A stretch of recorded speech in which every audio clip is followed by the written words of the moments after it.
يا أبا عبد الله يا أبا عبد الله. دوسرے مقام پر کیا کہا کہ ذکر کون ہے؟ ذکر رسول ہے.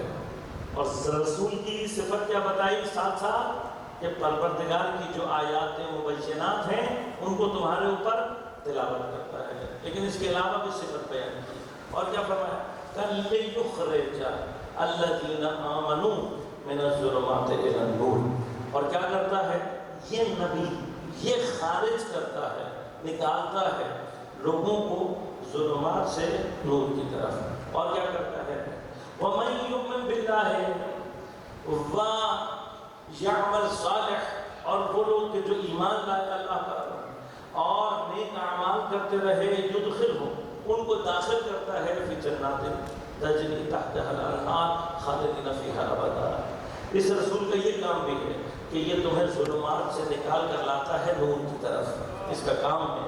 یہ کام نبی کیا کرے گا؟ نبی کا کام ہے وہ لوگ کہ جو ایمان لائے اور جنہوں نے نیک اعمال انجام دیے یہ نبی انہیں جنت میں داخل کرے گا.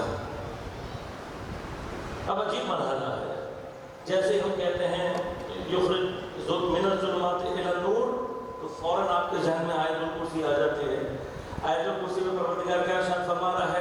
کہہ رہے اللہ ولی الذین آمنوا یخرجهم من الظلمات الی النور.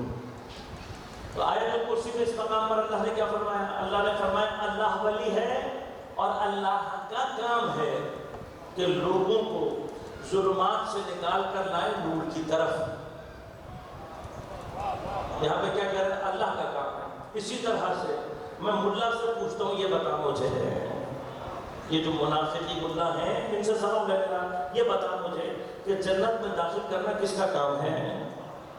تو یقیناً کہے گا اللہ کا کام ہے. تو میں کہوں گا اب یہاں پر آ کے مجھے بتانا قرآن کی آیت تو کہہ رہی ہے کہ پیغمبر داخل کرے گا اور کہیں پر بِإِذْنِ اللہ نہیں ہے یہاں پر کہ تم یہ شبہ کرو کا یدخلہ. اس کا کام ہے کہ یہ داخل کرے گا.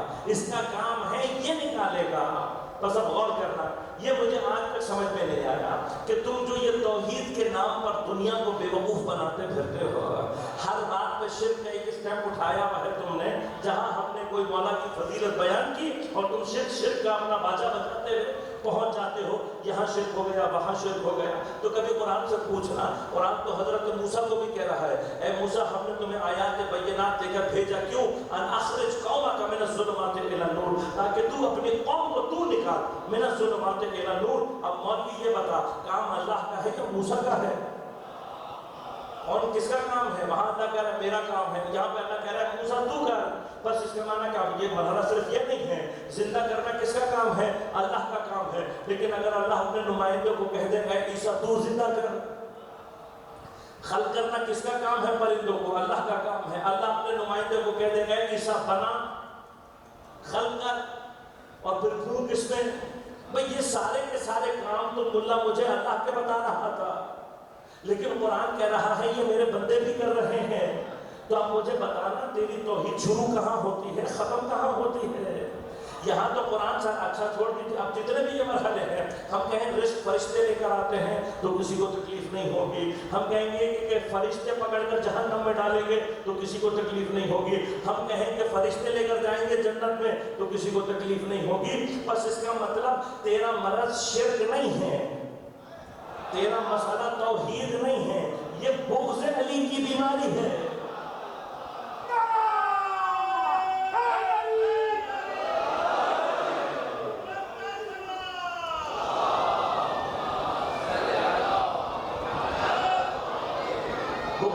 بغض علی کی بیماری ہے. ورنہ تو پھر اس کا جواب دو نا مجھے کہ پیغمبر کو اللہ کہہ رہا ہے یہ داخل کرے گا. تو اب پیغمبر جس کو اپنا جانشین بنا کر خود کہے کہ علی قسم النار والجنہ ہے, تو جس طرح سے اللہ نے رسول کو کہا اسی طرح سے رسول علی کو کہہ رہا. بس مسئلہ تیرا بغض علی کی بیماری ہے, یہ تو نہیں, تیرے اندر کا شیطان بول رہا ہے.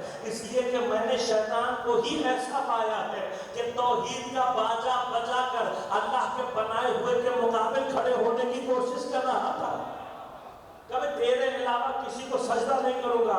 اللہ نے کہا یہ تیری توحید تیرے منہ پر مارتا ہوں.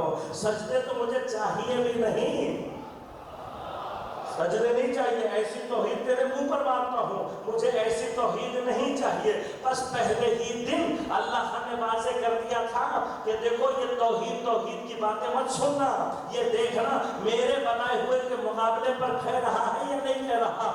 اگر کوئی میرے بنائے ہوئے کے مقابلے پر توحید کی جتنی باتیں کرے، نہ وہ مسلمان ہے اور نہ وہ موحد ہے، بس جان لینا جو اللہ کے بنائے ہوئے کے مقابلے پر توحید کو استعمال کر رہا ہو وہ مسلمان نہیں، شیطان ہوا کرتا ہے۔ لہذا اللہ نبی کے لیے کہہ رہا ہے، ہمارے نبی کا کام ہے یہ نکالتا ہے، یہ لے کر آتا ہے ظلمات سے نور۔ اور پھر ہم نے نہیں کہا، پیغمبر نے فرمایا کہ میں لے کر آتا ہوں، لیکن وہ چیز جو تمہیں ظلمات سے نور کی طرف لے کر آئے گی وہ کچھ اور نہیں ہے، میرے بھائی میرے جانشین علی بن ابی طالب علیہ السلام کی ولایت ہے۔ بس اگر نکلنا ہے ظلمات سے اور باہر آنا ہے تو ولایت علی بن ابی طالب وہ راستہ ہے کہ جو ولایت الہیہ تک لے کر جاتا ہے، ولایت پیغمبر تک لے کر جاتا ہے، یہی وہ راستہ ہے جو ظلمات سے نکال کر نور میں لے کر آتا ہے۔ بس اب میں یہ کہوں گا، اگر اس مرحلے پر یہ مرحلہ بھی ہمارا حل ہو گیا کہ ذکر سے مراد خود رسول ہوں، تو پھر فَاسْأَلُوا أَهْلَ الذِّكْرِ میں اہل ذکر کون ہوں گے؟ اہل ذکر اہل رسول ہوں گے۔ تو اہل رسول کون ہیں؟ میں پھر یہ کہوں کہ ہم سے مت پوچھو، ہم بتاتے ہیں تو تمہیں تکلیف ہونے لگتی ہے، خود پیغمبر سے پوچھو، اپنی احادیث کی کتابوں میں جا کر دیکھو۔ جناب ام المومنین جناب عائشہ سے روایت نقل ہے کہ یہ سارا واقعہ میرے ہی گھر میں میرے ہی سامنے ہو گیا کہ پیغمبر نے ایک چادر کا بیت تیار کیا اہل بیت بتانے کے لیے۔ پیغمبر نے ایک چادر کا بیت تیار کیا۔ علامہ نقل نے واقعہ یہاں پر بڑا زبردست جملہ کہا ہے، کہا کہ یہ پیغمبر کی ضرورت تھی، یہ جو چادر کا بیت بنانا تھا یہ ضرورت ہے۔ اور یہ ادب میں عرب کے موجود ہے کہ عرب چادر کے جو خیمہ ہوتا تھا اس کو بھی لفظ بیت استعمال کرتا تھا۔ لہٰذا یہ اشکال وارد نہیں ہو سکتا کہ جی چادر کو بیت کہتے ہیں یا نہیں، چادر کا بیت ہو سکتا تھا، یہ بیت نہیں ہے۔ لیکن یہ بیت بنایا کیوں؟ کہا اس لیے بنایا کہ جب اشارہ ہوتا ہے، اس میں اشارہ کہیں آتا ہے ہاذا، آپ نے ہاذا ہاؤلا کہہ کر اشارہ کر دیا، تو اب جہاں تک آپ کا اشارہ جا رہا ہے بغیر رکا ہوا وہ سب ہاذا ہو جائے گا۔ سمجھ رہے ہیں؟ بھائی دیکھیں میں کہوں یا یہ لوگ، تو یہ جہاں دیوار پہ ختم ہو گیا ختم ہو جائے گا، لیکن اگر کہوں یہ لوگ تو جہاں تک جا رہے ہیں یہ والا بڑا ہو جائے گا، یہ چھوٹا ہو جائے گا، ایسے ہی نا۔ بس جب تک اشارے کے درمیان میں کوئی چیز حائل نہیں ہوتی، جب تک کوئی رکاوٹ نہ آ جائے اس کا دائرہ پھیلتا چلا جاتا ہے۔ پیغمبر جانتے تھے کہ اگر میں نے یہ چادر کا بیت نہیں بنایا تو گھر میں چلتے پھرتے بہت سارے لوگ، دنیا سب کو شامل کرنے لگ جائے گی، لہذا پیغمبر نے چادر کا بیت بنا کر اشارے کو چادر تک روک دیا۔ اب اگر اللہ کے نبی نے چادر کے نیچے بیٹھ کر کہا ہے نا اللہم ان ہؤلاء اہل بیتی وخاصتی وحامتی لحمہم لحمی ودمہم دمی، تو پر یاد رکھنا چادر کی بیت پر اشارہ ختم۔ اب جو چادر کے نیچے ہے وہ اہل بیت رسول ہے، جو چادر سے باہر ہے محترم ہے، اہل بیت نہیں ہے۔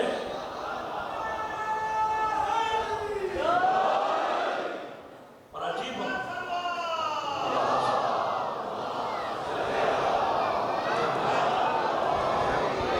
دیکھیے ہماری مرضی نہیں ہے یہاں پہ، نہ ہم کسی کو بناتے ہیں اور نہ کسی کو اتارتے ہیں، ہم تو پیغمبر کا اشارہ دیکھتے رہتے ہیں۔ جناب ام سلمہ سلام اللہ علیہ جیسی باشرف خاتون تشریف لا کر کہہ رہی ہے، پیغمبر فرمایا ام سلمہ تم خیر پر ہو، یہ بیت اہل بیت کا بیت ہے۔ بس یہاں جو چادر کے نیچے داخل ہوگا اہل بیت میں بس وہی شامل ہوگا۔ اب پیغمبر کی بات پر تائید الہی آخری مرحلہ تھا، پیغمبر نے جب کہا یہ میرے اہل بیت ہیں تو آخری تائید قرآن کی باقی تھی۔ بس جیسے ہی یہ جملے ختم ہوئے وہاں سے جبرائیل نازل ہوئے، آ کر کہا انما یرید اللہ لیذھب عنکم الرجس اہل البیت ویطہرکم تطہیرا۔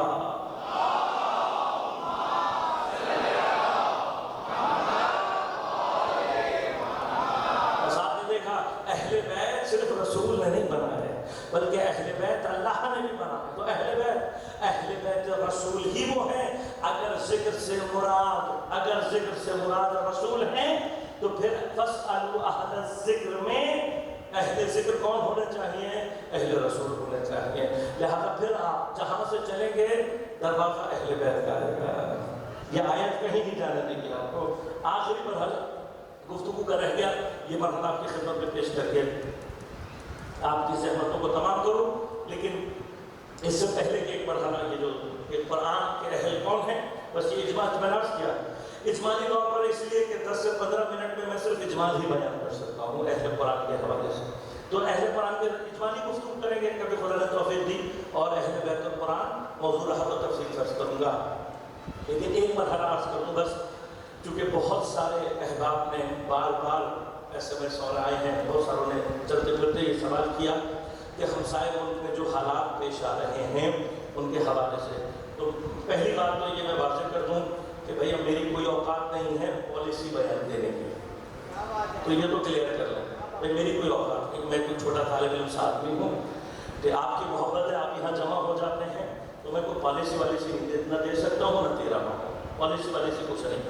میرا ایک چھوٹا سا تجزیہ ہے، وہ چاہتا ہوں آپ کو بیان کر دوں تاکہ جو ذہن میں باتیں ہیں اگر، اور اس بات کے ساتھ کر رہا ہوں کیونکہ میں پولیٹیکل افیئرس کا ماہر نہیں ہوں، ٹھیک ہے، تو ہو سکتا ہے کہ میرے تجزیے میں کوئی غلطی ہو.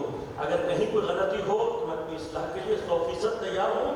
میں آپ کو نہیں بتاؤں گا کہ مجھے کس نے امامہ پہنایا اور کہاں سے میں آیا اور کتنا بڑا میں علامہ ہوں، نہیں کہوں گا. اگر آپ کا تجزیہ صحیح ہوگا تو انشاءاللہ خوشی کے ساتھ قبول کروں گا. تھوڑا سا توجہ کے ساتھ سنیے گا. مرحلہ کیا ہے؟ مرحلہ یہ ہے کہ ہمسائے ملک میں اس وقت جو حکومت آئی ہے طالبان کی، سب سے پہلی بات تو یہ کلیئر کر لیں کہ یہ جو طالبان ہیں، یہ میں نہیں کہہ رہا، کوئی بھی نیوز اینکر کوئی بھی اٹھا لے، سب نے بال اتفاق طور پر یہ کہا ہے کہ یہ 20 سال پرانا طالبان نہیں ہے. یہ وہ لوگ اس طرح کے لوگ نہیں ہیں.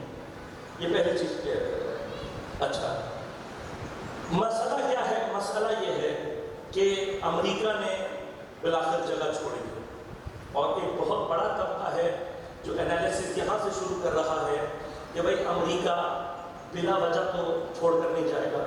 اس طرح سے جگہ ٹھیک ہے، وہ خالی یہ تو وہ ہیں زمین جنبت میں جنبت گل محمد، جہاں حضرت داغ ہیں بیٹھ گئے ہلتے ہی ہیں امریکی. تو کہا بھئی یہ ایسے تو جانے والے نہیں. تو یقیناً کچھ نہ کچھ انہوں نے سازش کی ہوگی، کوئی نہ کوئی مسئلہ ہوگا، اس لیے یہ جان بوجھ کر مسئلہ طالبان بلا رہے ہیں اور خود یہاں سے انخلا کر رہے ہیں. عزیزان میں جو بھی یہ تجزیہ رکھتا ہے اس کا تجزیہ احترام کے ساتھ، اگر آپ آج سے 10 سال پہلے یہ بات کہتے میں مان لیتا ہوں. لیکن گزشتہ 10 سال میں امریکہ کو پوری دنیا میں جس ذلت کا شکار ہونا پڑا ہے، اور الحمدللہ جن مقامات پر ان کو مسلسل شکستوں سے دوچار ہونا پڑا ہے، اب صورتحال وہ نہیں ہے. اس وقت الحمدللہ امریکہ کو اپنی جان بچانے کی فکر پڑی ہوئی ہے. لہذا سینیریو وہ نہیں ہے جو آج سے 10 سال پہلے کا تھا. لہذا یہاں سے امریکہ کے جانے کو اس طریقے سے اب مت دیکھیں جو جس زمانے میں اس کی طاقت، اس کی قدرت اور اس کی بہت ساری چیزیں تھیں. اب وہ زمانہ نہیں رہا. شام میں شکست کھا چکا، عراق میں شکست کھا چکا، اور بہت ساری چیزوں سے ذلیل ہو کر نکالا جا چکا. تو اب وہ اپنی بچانے کی کوشش کر رہا ہے. لہذا یہ تھوڑا سا تبدیل ہے. ہاں البتہ یہ ضرور ہے کہ جاتے جاتے وہ طالبان کے لیے گراؤنڈ کو مہیا کر کے گیا. لیکن جو انالیسس مجھے سمجھ میں آ رہے ہیں وہ یہ کہ وہ جاتے جاتے کچھ سچویشن ایسی کریٹ کرنا چاہتا تھا کہ اب خود افغانستان میں ایک شیعہ سنی رائٹ، ایک وہاں پر ایک ایسا جھگڑا ایجاد ہو اور سچویشن ایسی ایجاد ہوں کہ ایران کو جنگ کی صورتحال کریٹ ہو کر ملے. یہ پوری کوشش کی. اچھا ایک اور چیز اس پر بھی کہ اس وقت اگر افغانستان میں خصوصاً شیعہ سنی کے اعتبار سے اتفاق اور اتحاد کی فضا ایجاد ہو جاتی ہے تو اس کا سب سے بڑا نقصان کس کو ہوگا؟ دیکھیے جب بھی کہیں قتل ہوتا ہے، کوئی بڑی ڈکیتی پڑتی ہے نا، تو مشکوک الزام نہیں لگاتے. الزام تو جب ثابت ہوتا ہے پھر لگتا ہے. سب سے پہلا مشکوک جو ہوتا ہے وہ بینیفیشری ہوتا ہے. وہ کہتا ہے اس قتل سے فائدہ کس کو ہوا، پہلے اس کو جا کے دیکھو. اس ڈکیتی سے سب سے پہلا فائدہ کس کو، اس کو. ادھر اس جنگ سے جو افغانستان میں ہوتی شیعہ سنی، اس سے سب سے بڑا فائدہ اس منطقے میں کس کو ہوتا، ایک اور ہمسائے کو. لہذا وہ اس وقت پوری طاقت اور ہمیشہ سے پاکستان کے اندر جتنی بھی شیعہ سنی لڑائی ہوئی ہے سعودی عرب کے ریالوں اور ہمسایوں کی کوششوں سے ہوئی ہے.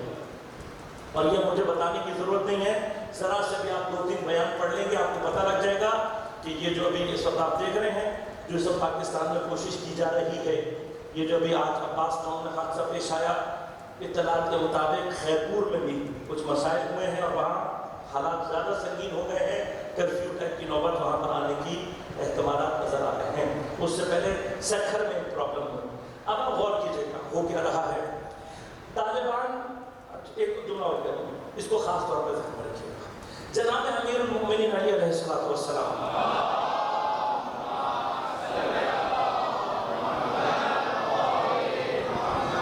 ویسے کبھی خدا توفیق دے اور نہج البلاغہ پر بات کی جائے تب پتہ لگتا ہے امیر کسے کہتے ہیں. کبھی موقع ملا انشاءاللہ آپ موقع دیں تو میں آپ کو بتاؤں کہ نہج البلاغہ میں میرا موقع کیا کیا ہے. لطف آتا ہے بات. دل یہ چاہتا ہے کہ جو مزہ خود لے رہے ہیں وہ آپ کو بھی دیں. آپ لوگ مزہ لینے کے لیے نہیں آتے، یہ مسئلہ ہی ہوتا ہے. جناب امیر کیا کہہ رہے ہیں؟ جناب امیر نے فرمایا، کہا زمانے فتنے میں حسن ظن کرنا اشتباہ ہے، غلطی ہے. اب اور کیجیے گا، حسن ظن کرنا اشتباہ ہے، اس کا ہرگز معنی یہ نہیں ہے کہ آپ بدظن بن جائیں. طالبان کے حوالے سے جو حالات فتنے کے حالات ہیں اور فتنے کا تقاضا یہ ہے کہ ہم حسن ظن نہ رکھیں. ہمیں کوئی حسن ظن نہیں ہے طالبان سے اور اس کی وجہ ان کی اپنی ہسٹری ہے، ٹھیک، لیکن ہم بدظنی بھی پیدا کرنا نہیں چاہتے. لہذا ان نیوز پر غور کریں، ان ایکشنز پر غور کریں جو ابھی تک وہ شو کر رہے ہیں. انہوں نے ابھی تک شیعوں کو وہاں پر ڈیفینڈ کیا ہے، کوئی بھی کسی بھی جگہ آزاداری کو بند ہونے نہیں دیا ہے، بلکہ جو پرچم انہوں نے اتارے انہیں واپس لگایا، سبیلوں پر اپنے گارڈ کھڑے کیے، مسلسل وہ یہ پیغام دے رہے ہیں. اب اس پورے سین میں ہوا کیا ہے غور کیجیے گا. 2 دشمن 3 دشمن مل کر کوشش کر رہے ہیں کہ افغانستان میں ہو، افغانستان میں ہوگا مسئلہ تو ایران اور پاکستان دونوں انوالو ہو جائیں گے اور خطہ ایک بہت بڑی آگ میں گر جائے گا. اب آپ سوچ لیں کہ اس لڑائی کا جس کو فائدہ ہو سکتا ہے، سعودی عرب ہو، بھارت ہو، جو کوئی بھی ہو، یہ سب اس میں انوالو ہے.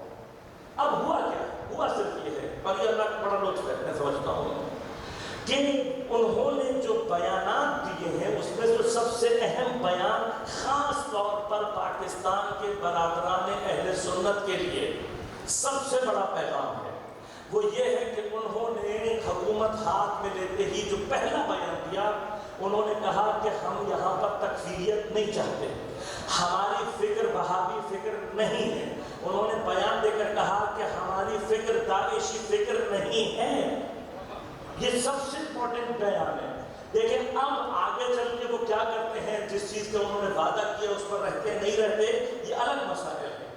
آپ نے اور ہم نے کچھ کرنا ہے تو وہ آمادگی ہے. ہاتھ پہ ہاتھ دھر کے بیٹھے رہنے سے کچھ نہیں ہوتا. ہم اپنے طور پر آمادگی کریں گے تو مسائل سے نمٹ سکتے ہیں.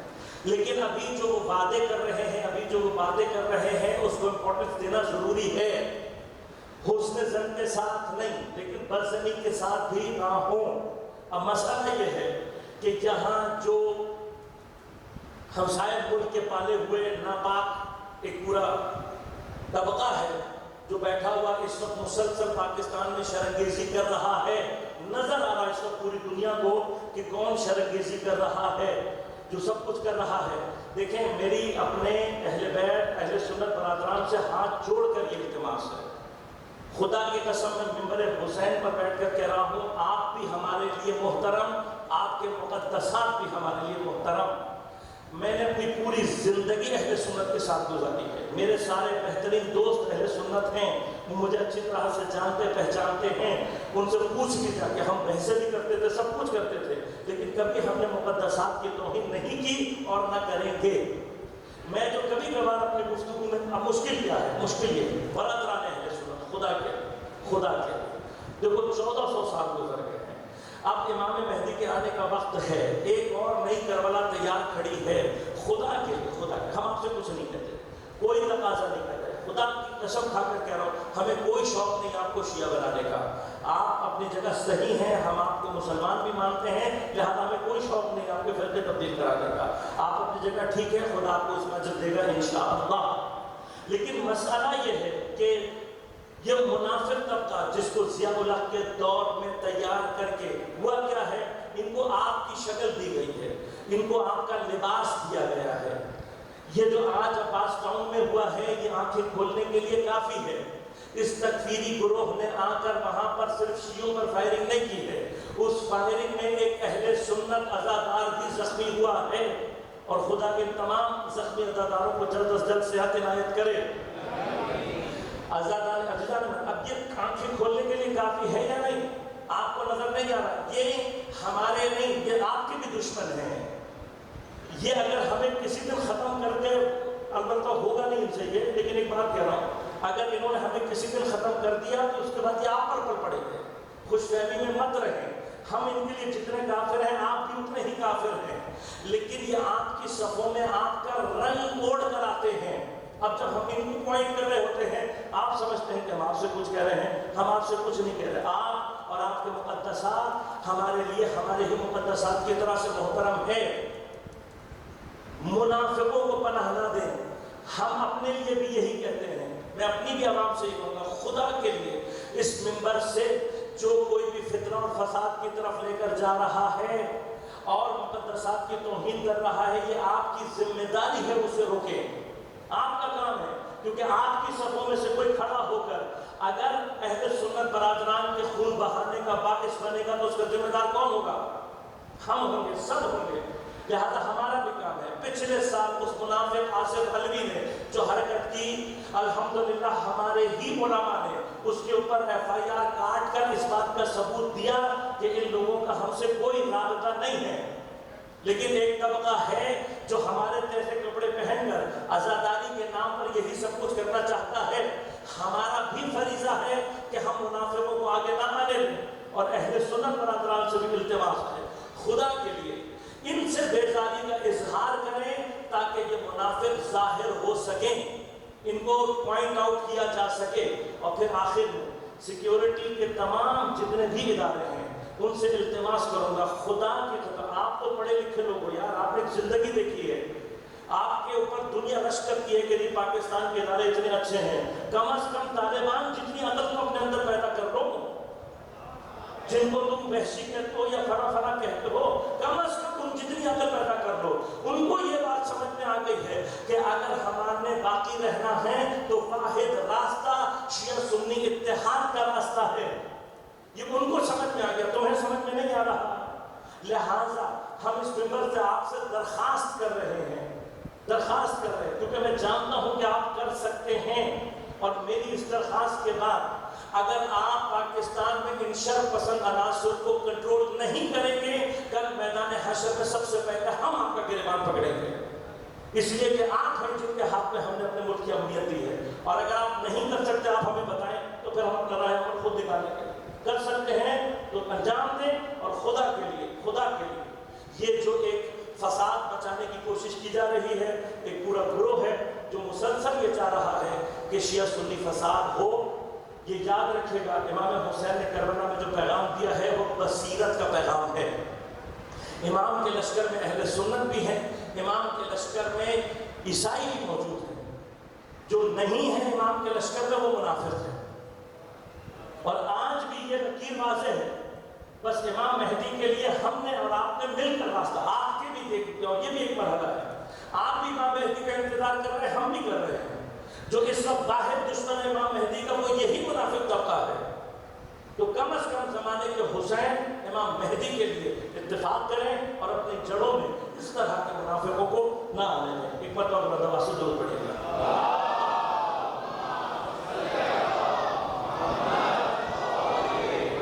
میں معذرت چاہتا ہوں کہ میں نے آپ کا یہ وقت دیا سما خراشی کی، لیکن دوستوں کو جو بہت اصرار تھا، میں معمولاً کوشش کرتا ہوں کہ اس طرح کے موضوعات کو ممبر سے زیادہ بیان نہ کروں.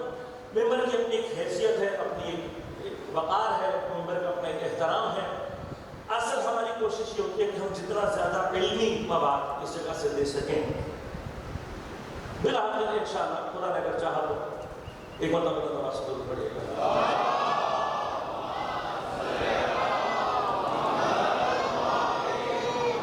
بس گفتگو کا آخری حصہ آپ کی خدمت میں عرض کروں اور کسی مقام پر اگر میں کوئی ایسا خدمت آپ کے لیے انجام دے گیا ہوں تو دعاؤں کی درخواست اور التماس دعا ہے آپ سب سے. مقام آخری کیا ہے کہ اگر ذکر سے مراد قرآن میں خود قرآن ہے تو اہل ذکر کون ہونا چاہیے؟ اہل ذکر ہونا چاہیے اہل قرآن. اب اہل قرآن کون ہونا چاہیے؟ کیا اہل قرآن سے ہونا چاہیے کہ جس کی گردن میں قرآن لٹکا رہے ہیں تو قرآن کو تعویذ گلے میں ڈال دے، کیا اس کو ہم کہیں گے؟ نہیں، اس کو نہیں کہتے. تو کیا حافظ کو کہتے ہیں؟ میں ایسے حافظوں کی آپ کو ایک فہرست دے سکتا ہوں کہ جو حافظ بھی تھے اور کافر بھی تھے، مرتد بھی تھے. حتیٰ علماء قرآن تفسیر لکھنے والے تاریخ میں مل جائیں گے کہ بہت بڑے عالم تھے آخر میں مرتد ہو گئے. تو یہ لوگ سارے کے سارے یہ نہیں ہو سکتے. تو پھر اہل قرآن ہوگا کون؟ اہل قرآن وہ ہوگا کہ جس سے قرآن کی صفات ظہور کر رہی ہوں. قرآن کے الفاظ نہیں، جس سے قرآن کی صفات ظہور کر رہی ہوں. اب قرآن کے صرف 10 مقامات آپ کی خدمت میں عرض کروں گا اور ضرورتوں کو تمام. قرآن کی 10 صفات. پہلا مرحلہ سورہ مبارکہ رات. قرآن نے ارشاد فرمایا لو ان قرآنا سیرت بہ الجبال او قطعت بہ الارض او کلم بہ الموتى. اور وہ کون سا قرآن ہے جس کے ذریعے سے تم زمین کو کاٹ سکتے ہو، پہاڑوں کو حرکت دے سکتے ہو، مردہ سے بات کر سکتے ہو. بس قرآن کی صفت کیا ہوئی؟ قرآن کے ذریعے سے زمینوں کو کاٹا جا سکتا ہے، فاصلوں کو کاٹا جا سکتا ہے. قرآن کے ذریعے سے پہاڑوں کو حرکت دی جا سکتی ہے. قرآن کے ذریعے سے مردے سے بات کی جا سکتی ہے. اب اگر قرآن یہ سب کچھ کر سکتا ہے تو اہل قرآن تو یہی کرنا ہے. اہل قرآن تو کون ہونا چاہیے جو یہ کر سکے؟ اب قطعت بہ الارض، زمین کو کاٹنے سے مراد کیا ہے؟ جو زمین کے فاصلوں کو کاٹ دے. زمین کے فاصلہ کٹتا ہے، اس کو ہمارے ہاں عرفان کی اصطلاح میں کہتے ہیں طے الارض کرنا. اب جو طے الارض کے عارف پہنچتے ہیں اس جگہ پر کہ پل بھر میں وہ کہیں نہ کہیں پہنچ جاتے ہیں، ایک جگہ سے جان چاہتے ہیں وہاں پہنچ جاتے ہیں. لیکن صاحب اہل قرآن کیا ہوگا؟ خود نہیں، دوسروں کو بھی پہنچا سکے. تو بس ایک مقام بیان کروں اور میرے پاس واقعات بہت ہیں لیکن میں معمولاً نہیں کرتا، لیکن یہ مقام بس بیان کروں اور تیزی سے آگے بڑھوں. امام ہفتم امام مرسی کاظم علیہ السلام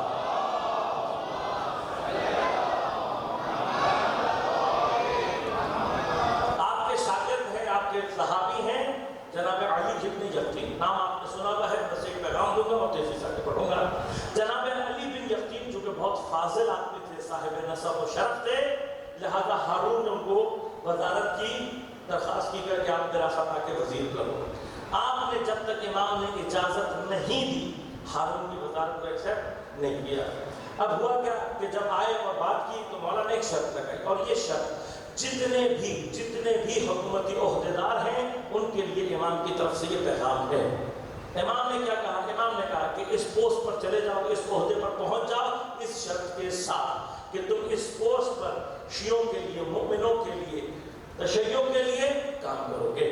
اب یہ سب کو جو کوئی بھی امام مرسی کاظم علیہ السلام کو امام مانتا ہے اس کے لیے امام کا پیغام کیا ہے؟ پوسٹ رکھو، لیکن کس لیے؟ مومنین کے کام کے لیے، شیعوں کے کام کے لیے. یہ پیغام ہے مولا کا. اب ہوا کیا؟ جناب علی بن یقطین نے بہت اس چیز کا خیال رکھا، لیکن ایک زمانہ وہ آیا جب دشمنوں نے کچھ آپ کی شکایتیں لگائیں، کچھ اس طرح کا سلسلہ ہوا، اور ہارون نے چیک کرنے کے لیے اپنے خزانے کی کچھ ذمہ داریاں جناب علی بن یقطین کے حوالے لگا دی اور کچھ عرصے کے بعد اس کا آڈٹ طلب کر لیا. اب آپ کو پتہ ہے خزانے کا آڈٹ آسان کام نہیں ہوتا، خصوصاً جب دشمن پیچھے لگے ہوئے ہوں تو مسائل سنگین ہو جاتے ہیں. اب کام ایسا سنگین تھا، آپ لگے ہوئے تھے جو بھی حساب کتاب ہوتا ہوگا اس میں صحیح کرنے میں. تو اتنے میں ایک مومن غریب سا آیا کسی کام کے لیے، اس نے خادم کو بھیجا، خادم نے آ کے کہا، انہوں نے کہا اس کو بیٹھاؤ میں بھی آتا ہوں. پھر آپ کام ایسا سنگین تھا بھول گئے. تھوڑی دیر بعد اس نے پھر کہا، آپ نے کہا بیٹھاؤ میں بھی آتا ہوں، پھر بھول گئے. 3 دفعہ ایسا ہوا، تیسری دفعہ اٹھ کر چلا گیا. یہاں اکرام کا پریشر اتنا مسئلہ آپ نے اس کو حل کیا، آپ کے ذہن سے نکل گیا کہ کیا ہوا کیا نہیں ہوا۔ اسی سال حج کرنے گئے، حج کر کے مدینہ آئے امام کی خدمت میں زیارت کرنے۔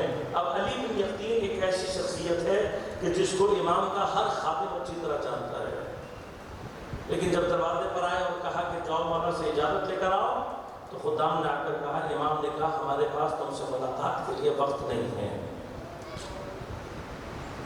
علی بن یقین چونکہ صاحب بصیرت ہے، فوراً متوجہ ہو گیا کہ کوئی گڑبڑ ہو گئی۔ کافی دیر سوچتا رہا، روتا رہا، توبہ کرتا رہا، پھر اسی خادم سے کہا مولا سے پوچھ کر آ جاؤ، میں بہت سوچ رہا ہوں، مجھے یاد نہیں آ رہا، مولا سے بتا دے، مولا سے لطف کر مجھے بتا دے خطا کہاں ہوئی ہے۔ اس نے واپس آ کر پیغام دیا کہ وہ مومن آیا تھا، اس زمانے میں تم کام بہت کر رہے تھے، 3 مرتبہ تم سے کہا واپس چلا گیا۔ فوراً توبہ کرنے لگا، بہت توبہ کی لیکن اجازت نہیں ملی۔ کہا مولا سے پوچھو کس صورت میں اجازت ملے گی؟ واپس آ کر پیغام دیا، کہا مولا کہہ رہے جب تک وہ معاف نہیں کرے گا تب تک میں معاف نہیں کروں گا۔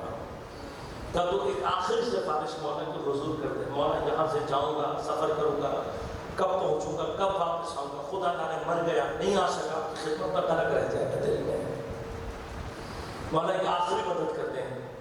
امام نے کہا کوئی مسئلہ نہیں، اس سے کہو جائے باہر مدینہ سے شمال کی طرف کو نکلے، فلاں مقام پر ایک اونٹ کھڑا ہوگا، اس پر سوار کو وہ پہنچا دے گا۔ قطعت بالمعاص، زمین کو کاٹنے والے۔ راوی کہتا ہے کہ دوڑتے ہوئے گئے ہیں، اونٹ پر سوار ہوئے ہیں، ابھی پلک چھپکی تھی، اونٹ اسی مومن کے گھر کے سامنے ہے۔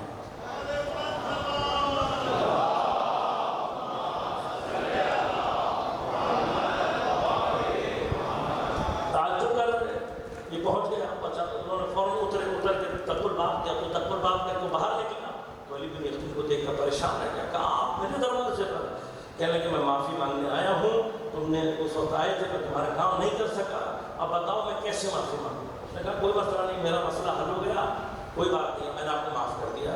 کہا نہیں ایسے نہیں، قلب ابن زہرا کو راضی کرنا ہے، ایسے نہیں۔ ابھی کیا کروں؟ کہا میں زمین پر اپنا چہرہ رکھوں گا، تم اپنا پیر میرے چہرے پر رکھو، مدینہ کی طرف رخ کر کے امام کا نام لے کر کہو مولا میں نے اسے معاف کر دیا۔ کہنے لگا کہ بھائی آپ وزیر، میں غریب سا آدمی۔ کہا تو جب تک نہیں کرے گا میں دروازے سے اٹھ کر نہیں جاؤں گا۔ جب اس نے دیکھا مجبور ہو گیا، علی بن یقین نے چہرہ زمین پر رکھا، اس نے اپنا پیر چہرے پر رکھا، امام کو مدینے کی طرف مخاطب کر کے کہا مولا آپ کی خاطر میں علی بن یقین کو معاف کرتا ہوں۔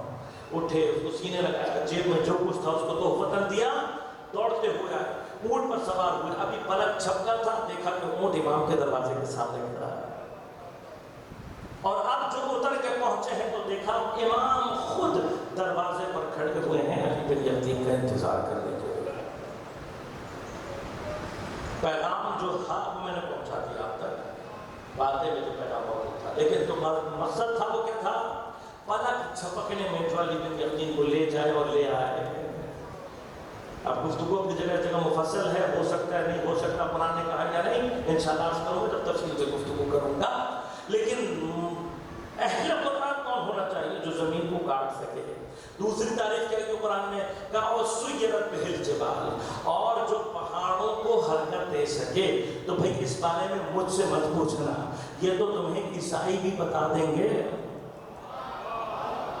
یہ تو تمہیں عیسائی اسی لیے تو میں کہتا ہوں ان منافقوں کو کہ کم از کم عیسائیوں جتنا عرفان پیدا کر لو تو اہل بیت کا در چھوڑ کر کہیں نہیں جاؤ گے۔ بھئی تاریخ نے دیکھا نا، یہ تو مسلمانوں نے نہیں کہا نا، یہ تو شیعوں نے نہیں کہا نا، یہ تو نجران کے عیسائی کہہ رہے تھے۔ خدا کی قسم ہم ان صورتوں کو دیکھ رہے ہیں، اگر پہاڑ کو اشارہ دیں اپنی جگہ چھوڑ دیں گے۔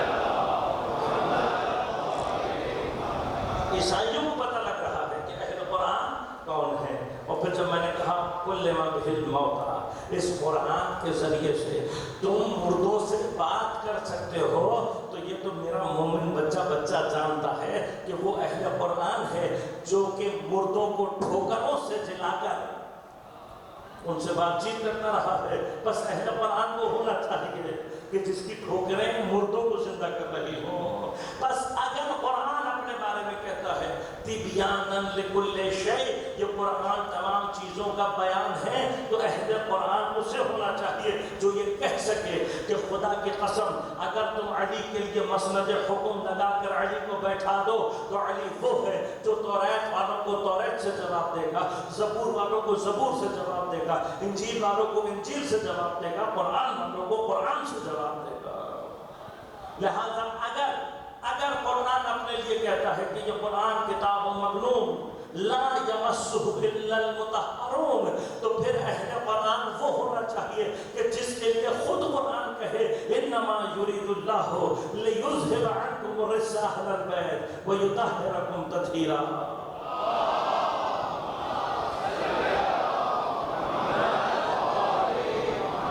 اور اگر یہ قرآن اپنے بارے میں یہ کہتا ہے کل شیء احصیناہ کتابا، تو ہم نے ہر شے کا احصا کتاب میں کر دیا ہے، تو پھر اہل قرآن کو ہونا چاہیے جس کے لیے خود قرآن کہے کل شیء احصیناہ فی امام مبین. اگر یہ قرآن حق ہے تو پھر اہل قرآن کو ہونا چاہیے کہ جس کے لیے خود نبی یہ کہیں الحق مع العلی والعلی مع الحق. اور پھر یہ نہیں کہا کہ پروردگار تو علی کو وہاں پھیر دینا جہاں حق جائے، کہا حق کو وہاں پھیر دینا جہاں علی. قرآن اس کو ہونا چاہیے کہ جس کے لیے نبی کہیں اول ما خلق اللہ نوری وانا وعلی من نور القرآن من نور الواحد.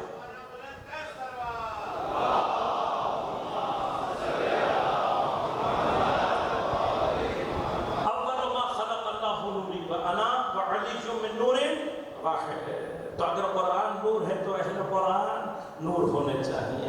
اگر قرآن حامی ہے تو پھر اہل قرآن اس سے ہونا چاہیے جس کے لیے قرآن کہہ رہے وَجَعَلْنَا مِنْهُمْ أَئِمَّةً.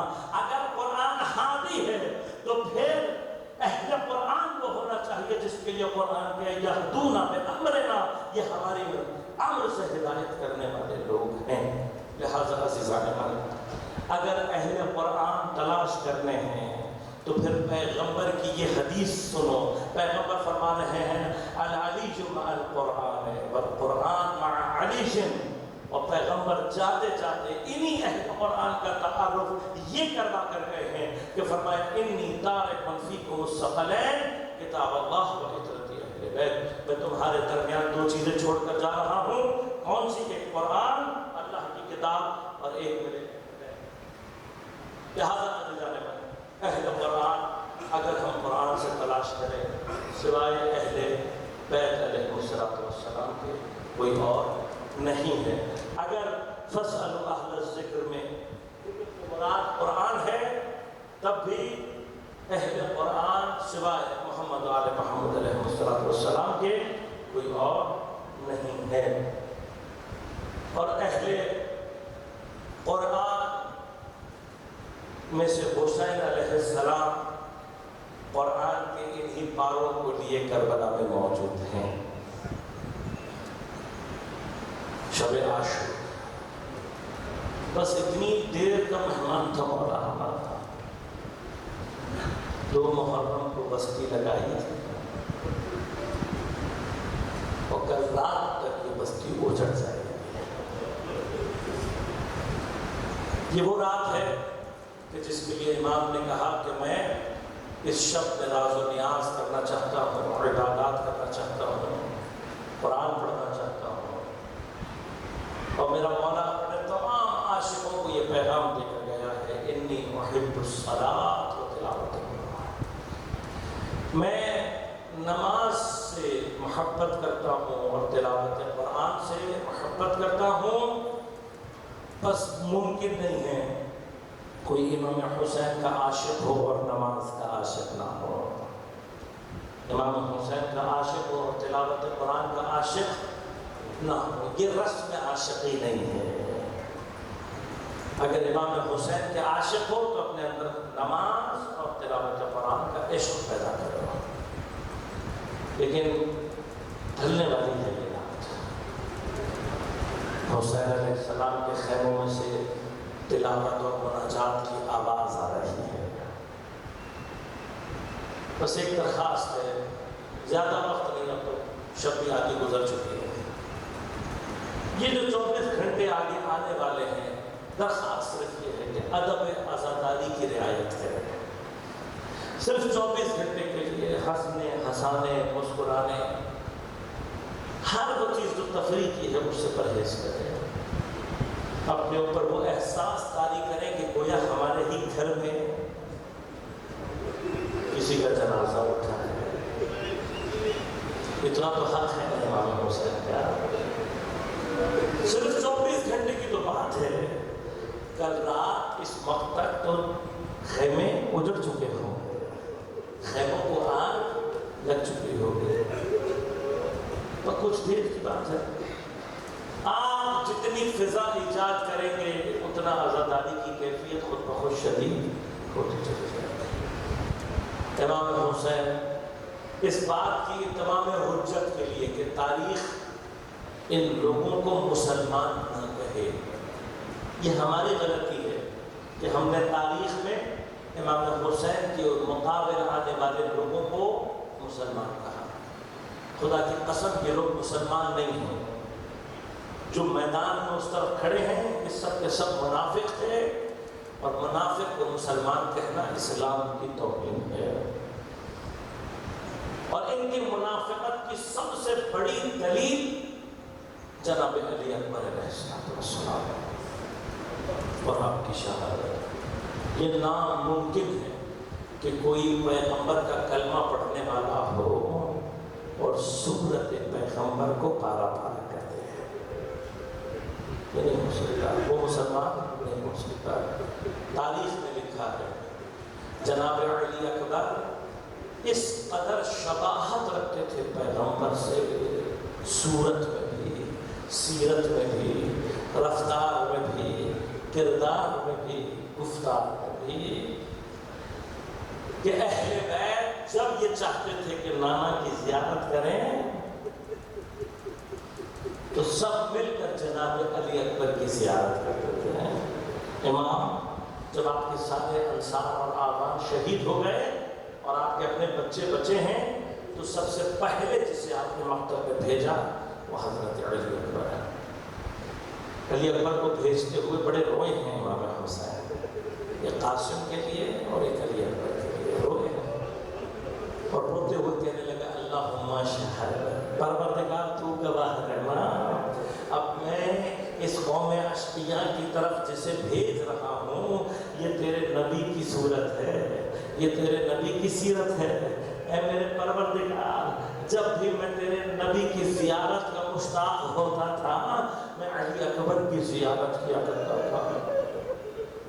عجب مقام ہے، ساری دنیا حسین علیہ السلام کی زیارت کرنا چاہتی ہے، حسین جس کی زیارت کا مشتاق ہے اسے علی جن اکبر کہتے ہیں۔ لہذا جناب علی اکبر کی اہل بیت کے درمیان ایک خاص حیثیت ہے، ایک خاص مقام ہے، اور اسی مقام کی وجہ سے جناب زینب کو اپنے اس بھتیجے سے جتنی محبت تھی اتنی اپنے بیٹوں سے بھی نہیں تھے۔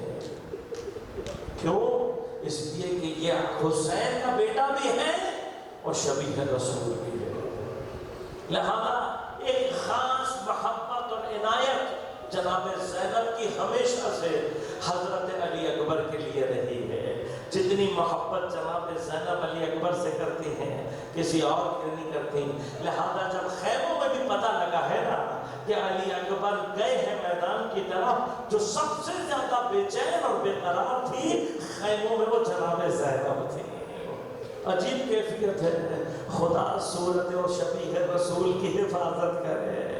ارے میرے بھائی کا جوان بیٹا بھی ہے، پیغمبر کی صورت و سیرت بھی ہے، بی بی کو قرار نہیں آتا ہے خیمے میں، وہاں جناب علی اکبر کو روانہ کیا گیا، یہاں جناب زینب تڑپ کر دروازے خیمے پر آ کر بیٹھ گئے۔ علی اکبر میدان میں گئے ہیں اور اتنا شجاع ہے میرا مولا، اتنا شجاع ہے، پہلا حملہ میرے مولا نے قلب لشکر پہ کیا ہے، یہ شجاعت علی اکبر ہے۔ قلب لشکر پہ حملہ کر کے قلب لشکر کو منقلب کیا، قلب لشکر کو تتر بتر کیا میرے مولا نے، اور اس کے بعد قلب لشکر سے زندہ واپس آئے ہیں۔ حضرت علی اکبر کا میدان سے زندہ واپس آنا حضرت کی شجاعت کی سب سے بڑی دلیل ہے۔ واحد شہید ہے جو حملہ کر کے زندہ واپس آیا ہے، لیکن واپس آ کر کیا کہہ رہے ہیں؟ ایک چھوٹا سا سوال ہے۔ 3 دن کی بھوک و پیاس اپنی جگہ پر ہے، صبح سے بابا کے ساتھ جنازے الگ اٹھا کر آ رہے ہیں، کربلا کی گرمی اپنی جگہ، ابھی اتنا بڑا حملہ کر کے واپس آئے ہیں، اور بابا سے کیا کہہ رہے ہیں؟ کہہ رہے ہیں بابا پیاس کی شدت سے علی اکبر کا کلیجہ کٹ رہا ہے۔ بابا پیاس کی شدت سے علی اکبر کا کلیجہ کٹ رہا ہے، اور یہ جو زرہ اور خود میں نے پہنی ہوئی ہے نا، یہ لوہا مجھے قتل کر رہا ہے، اس کی سنگینی مجھے مار رہی ہے۔ بابا بس اگر 2 گھونٹ پانی مل جائے۔ علی اکبر انہیں بتا دے گا کہ علی اکبر کسے کہتے ہیں۔ خدا کسی باپ کو یہ وقت نہ دکھائے، جوان بیٹا 2 گھونٹ پانی کو طلب کر رہا ہے۔ حضرت نے کہا بیٹے تم جانتے ہو پانی نہیں ہے، لیکن باپ کا دل ہے نا۔ ایک مرتبہ کہا بیٹے اپنی زبان کو میرے دہن میں رکھو، ہو سکتا ہے تمہیں کچھ تری حاصل ہو جائے۔ جناب علی اکبر نے اپنی زبان اطہر کو امام حسین کے دہن مبارک میں رکھا، اور ایک مرتبہ تڑپ کر پیچھے ہٹے۔ بابا بابا آپ کا تو دہن حسین، آپ کا دہن تو علی اکبر کے دہن سے زیادہ خشک ہے۔ اب میرا مولا شاید تاریخ کو یہ بتانا چاہتا تھا کہ میرا مولا حسین کربلا میں کتنا پیاسا تھا۔ بیٹے پانی نہیں ہے۔ جناب علی اکبر دوبارہ روانہ ہوئے ہیں۔ تاریخ کہتی ہے دوسرا حملہ اتنا شدید تھا میرے مولا کا کہ قتال کرتے کرتے صفوں کو الٹتا ہوا میرا مولا پشت لشکر تک پہنچ گیا۔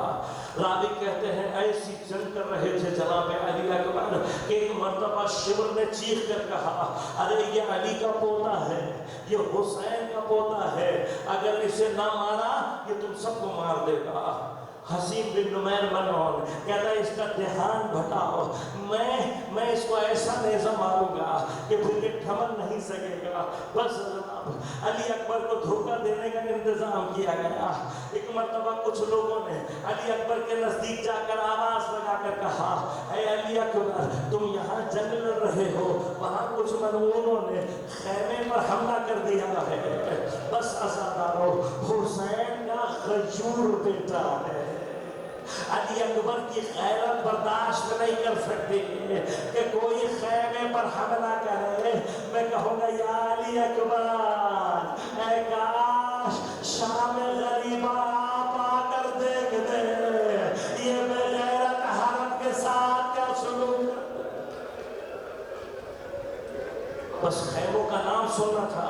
میرے مولا کو جہاں موقع ملا اپنے رکاب پر پیروں کو وزن دے کر کھڑے ہو گئے، اور گھوڑے پر سے کھڑے ہو کر دیکھنا چاہتے تھے کہ خبر سچی ہے یا نہیں۔ بس جہاں میرے مولا کی آنکھ چکی ہے، حسین بن نمیر وہ ملعون ہے کہ جو نیزہ تاک میں لیے کھڑا تھا، بس اتنی زور سے آپ کے جگر کے مقام پر اس نے نیزہ مارا، نیزہ جگر میں لگا، جگر میں انی ٹوٹ گئی۔ راوی کہتے ہیں انی کا ٹوٹنا تھا، جگر سے خون فوارے کی شکل میں ایک مرتبہ ابل ابل کر نکلنے لگا۔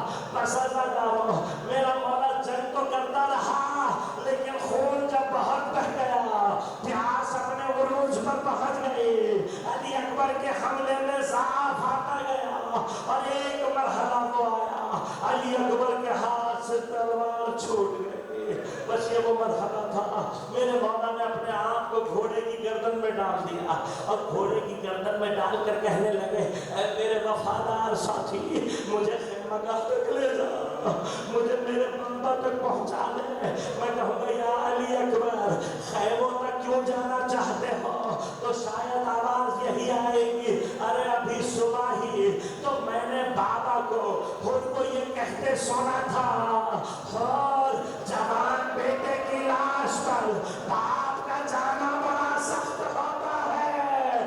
ارے میں اتنی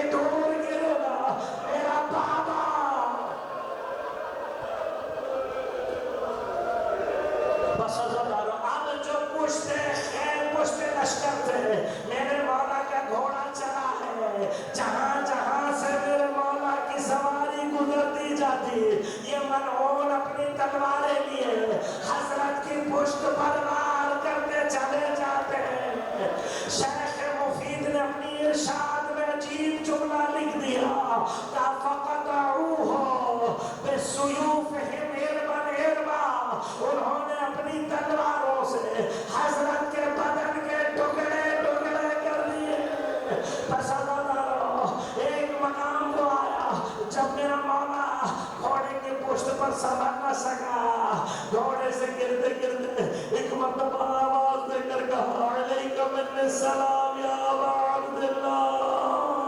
بس اللہ اس آواز کا گونجنا تھا حسین روتے ہوئے رن میں ٹھوکریں کھاتے ہوئے چلے ہیں، آواز دے کر کہہ رہے ہیں علی الدنیا بعدک العصا علی اکبر، اے علی اکبر تیرے بعد حسین کی دنیا ڈھیر ہو گئی۔ علی اکبر کہاں ہو؟